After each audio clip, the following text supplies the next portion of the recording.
आज की हमारी कहानी एक ड्रग लॉर्ड पर आधारित है जिसके पास इतना पैसा है कि वो दो देश जिसमें कोलंबिया और अमेरिका दोनों ही देश के गवर्नमेंट को परेशान करके रख देता है। उस ड्रग लॉर्ड को एक जर्नलिस्ट से प्यार हो जाता है। इसके बाद कहानी में क्या होता है ये जानने के लिए वीडियो के एंड तक बने रहना। तो चलिए स्टार्ट करते हैं मूवी का एक्सप्लेनेशन। मूवी जब स्टार्ट होती है तो मूवी के स्टार्टिंग में हमें फ्लाइट को दिखाया जाता है जिसके अंदर एक लड़की होती है। उसका नाम वर्जीनिया होता है।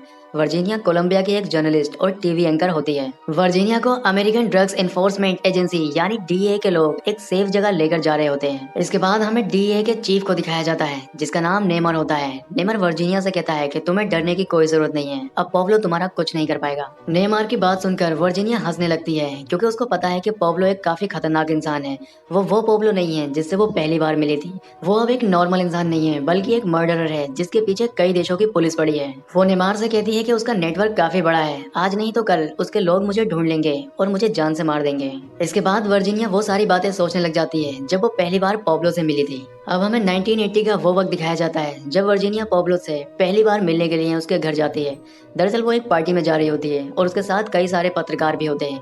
दरअसल ये पॉब्लो का इंटरव्यू लेने के लिए जा रही होती है। जब वर्जीनिया पॉब्लो के घर पहुंचती है तो वहां पर काफी आलीशान पार्टी चल रही होती है जिसमें काफी बड़े बड़े पॉलिटिशियन और जज शामिल होते हैं। पॉब्लो काफी पैसे वाला था, उसके पैसे का अंदाजा इसी पार्टी से लगाया जा सकता था। इसके साथ उसके पास एक बहुत बड़ा जू था जिसमें कई सारे देशों से जानवरों को लाया जाता था। पॉब्लो का पैसा और स्टारडम देखकर वर्जीनिया उससे काफी ज्यादा इंप्रेस हो जाती है। अब वर्जीनिया पॉब्लो को इंटरव्यू लेने लग जाती है। अब पॉब्लो वर्जीनिया को एक कचरे के ढेर पे लेकर जाता है जिसका साइज काफी बड़ा होता है, यानी कि एक स्टेडियम के बराबर। वो वर्जीनिया को बताता है कि कोलंबियन गवर्नमेंट गरीबों के लिए कुछ नहीं करती है, इसलिए मैं यहाँ पर गरीबों के लिए घर बनाना चाहता हूँ जिससे उनको मदद मिल सके। पॉब्लो का ये इंटरव्यू वर्जीनिया जब कोलंबियन न्यूज चैनल पर चलाती है तो उसकी इमेज लोगों में एक हीरो वाली बन जाती है। इसके बाद हमें वर्जीनिया और पॉब्लो को डिनर करते हुए दिखाया जाता है। यहाँ पर वर्जीनिया पॉब्लो को अपनी पर्सनल लाइफ के बारे में बताती है। वो उसको बताती है कि मेरा हस्बैंड एक सर्जन है और मैं अपने हस्बैंड के साथ नहीं रहना चाहती हूँ, मैं उसे डाइवोर्स चाहती हूँ, लेकिन वो मुझे डाइवोर्स नहीं देता है। अब पॉब्लो वर्जीनिया की बात सुनकर अपने आदमियों को हॉस्पिटल में भेजता है जहाँ पर वर्जीनिया का हस्बैंड ऑपरेशन कर रहा होता है। वो उसको उठा लेते हैं और उसको धमकाने लगते हैं। इससे वर्जीनिया का हस्बैंड डर जाता है और वो पॉब्लो के डर से वर्जीनिया को डाइवोर्स दे देता है। इसके बाद वर्जीनिया पॉब्लो के और करीब आ जाती है। अब वर्जीनिया पॉब्लो के साथ ही रहने लग जाती है। वो उसके आलीशान घर में रहती है और उसके साथ बड़े बड़े जेट्स में घूमती है और उसके सारे आदमी उसकी रिस्पेक्ट भी किया करते हैं। इसके बाद हमें दिखाया जाता है कि अमेरिका में ड्रग्स पर बैन लगने के बाद भी वहाँ पर ड्रग्स की सप्लाई बंद नहीं होती है। इससे वहाँ की गवर्नमेंट काफी परेशान होने लग जाती है। पाब्लो एस्कोबार सख्ती के बाद भी अपने सप्लायर को लगातार कोलंबिया से ड्रग्स भेजता रहता है। वो बड़े बड़े जेट से अमेरिका की ओर ड्रग्स को भेजता है।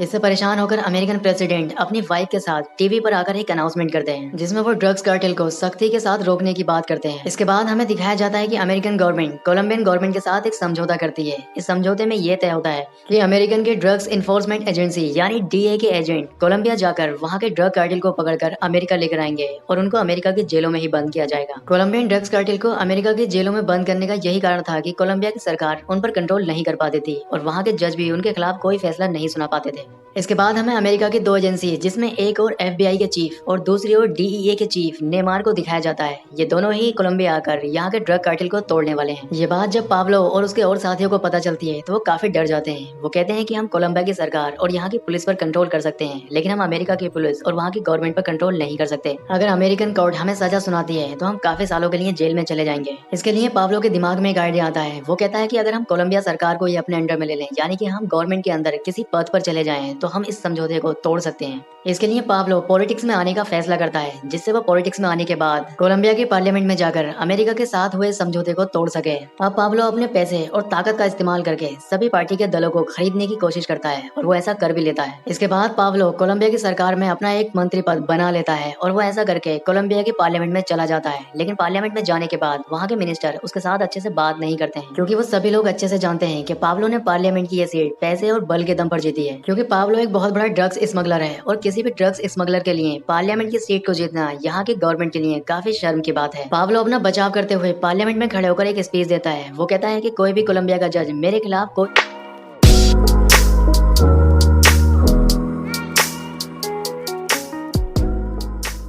कोई सबूत नहीं इकट्ठा कर पाया है, इसलिए मुझे ड्रग्स स्मगलर कहना सही नहीं होगा। तब वो मिनिस्टर पाब्लो के खिलाफ एक सबूत पेश करते हैं जिसमें वो कभी ड्रग्स की स्मगलिंग करते हुए पकड़ा गया था। ये देखकर पाब्लो काफी ज्यादा शर्मिंदा हो जाता है और वापस अपने घर आ जाता है। पाब्लो की ये बेइज्जती वो बर्दाश्त नहीं कर पा रहा था और काफी शर्मिंदा होता है। इसके बाद वो कभी पार्लियामेंट नहीं जाता है। अब पाब्लो अपनी इस बेइज्जती का बदला लेने के लिए कुछ ऐसे लड़कों की तलाश करता है जो बेरोजगार होते हैं और वेल ट्रेंड होते हैं। वो उनको उस मिनिस्टर को मारने की सुपारी देता है जिसने उसकी पार्लियामेंट में बेइज्जती की थी। इसके बाद हमें दिखाया जाता है कि वो लड़के उस मिनिस्टर को गोली मारकर उसकी हत्या कर देते हैं। ऐसा पहली बार हुआ था कि किसी ड्रग कार्टेल ने किसी की हत्या की है। यहाँ पर पाब्लो जो कि लोगों की नजरों में पहले हीरो हुआ करता था अब विलन बनने लग जाता है। वर्जीनिया जो कि पाब्लो से पहले प्यार किया करती थी अब वो भी उससे डरने लग जाती है। इसके बाद हमें डीए के एजेंट नेमर को दिखाया जाता है जो कि वर्जीनिया से पाब्लो के बारे में पूछताछ कर रहा होता है। यहाँ पर नेमार को पता चलता है कि पाब्लो पनामा भाग गया है। इसके बाद हमें पाब्लो को दिखाया जाता है जो कि कोलंबिया गवर्नमेंट से एक समझौता कर रहा होता है। वो कोलंबिया गवर्नमेंट से कहता है कि मेरे ऊपर जितने भी मर्डर और ड्रग्स के इल्जाम है वो सारे के सारे हटाए जाएं। और कोलंबिया गवर्नमेंट ने जो अमेरिका के साथ एक समझौता किया है जिसमें कोलंबिया के ड्रग्स स्मगलर को अमेरिका ले जाकर जेल में बंद किया जाएगा, उस समझौते को भी रद्द किया जाए। इसके बदले में कोलंबिया सरकार पर जो भी विदेशी कर्जा है वो सारा कर्जा मैं चुकाऊंगा।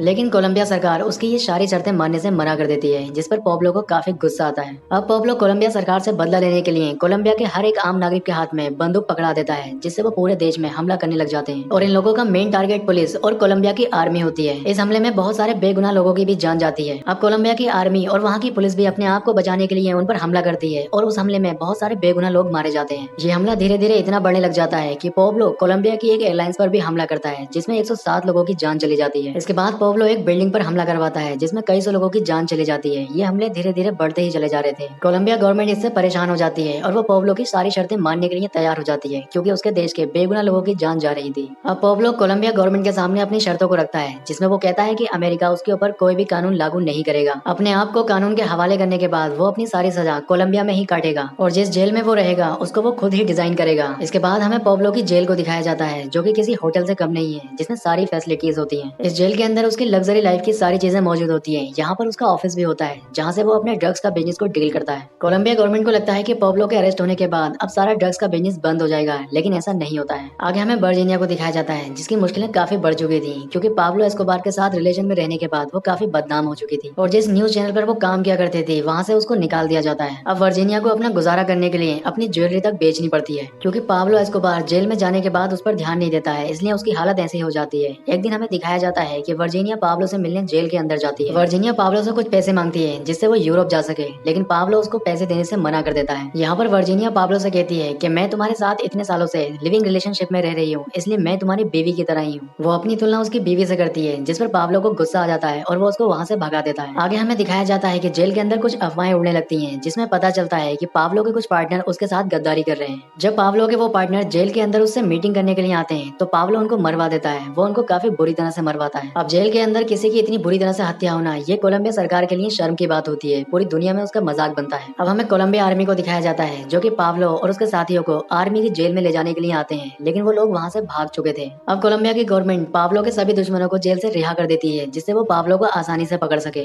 अब कोलंबिया की आर्मी और पाब्लो के दुश्मन बुरी तरह से पाब्लो को ढूंढते हैं। वो उससे जुड़े सभी लोगों की हत्या करने लग जाते हैं जैसे उसके रिलेटिव्स या उसके वकील। आगे हमें वर्जीनिया को दिखाया जाता है जो कि अपनी ज्वेलरी बेचने के लिए एक ज्वेलरी शॉप में गई हुई होती है। अब पाब्लो के दुश्मन वहाँ भी पहुंच जाते हैं और वो वर्जीनिया पर हमला कर देते हैं, लेकिन ज्वेलरी शॉप का कांच मजबूत होता है जिसकी वजह से उस पर अटैक नहीं हो पाता है और वो लोग वहाँ से चले जाते हैं। अब पाब्लो को ये बात समझ आ गई थी कि कोलंबिया गवर्नमेंट उसके साथ कोई समझौता नहीं करेगी, इसलिए वो अपने बीवी और बच्चों को जर्मनी भेजने का फैसला करता है। लेकिन जर्मनी भेजने से पहले ही उनको अरेस्ट कर लिया जाता है और अरेस्ट करने के बाद उन्हें एक होटल में रखा जाता है जिससे पाब्लो जब भी उनसे कांटेक्ट करने की कोशिश करेगा उसकी कॉल को ट्रेस करके आसानी से उस तक पहुंचा जा सकता है। अब पाब्लो की कॉल अपनी फैमिली के पास आ जाती है और ये लोग उसकी कॉल को ट्रेस करने लग जाते हैं। ट्रेस करने के बाद ये लोग उस तक पहुंच जाते हैं जहाँ पर पाब्लो बालकनी में खड़ा हुआ अपनी फैमिली से बात कर रहा होता है। यहाँ पर कोलंबियन आर्मी और अमेरिकन एजेंसी डीए के लोग वहाँ पर पहुंच जाते हैं और उस पर हमला कर देते हैं। अब पाब्लो वहाँ से भागने की कोशिश करता है लेकिन उसको गोली लग जाती है और उसकी मौत हो जाती है। इसके साथ मूवी का एंड हो जाता है। दोस्तों वीडियो अच्छा लगा है तो वीडियो को लाइक करें और हमारे चैनल को सब्सक्राइब करें। मैं आपसे मिलूंगा किसी नेक्स्ट वीडियो में।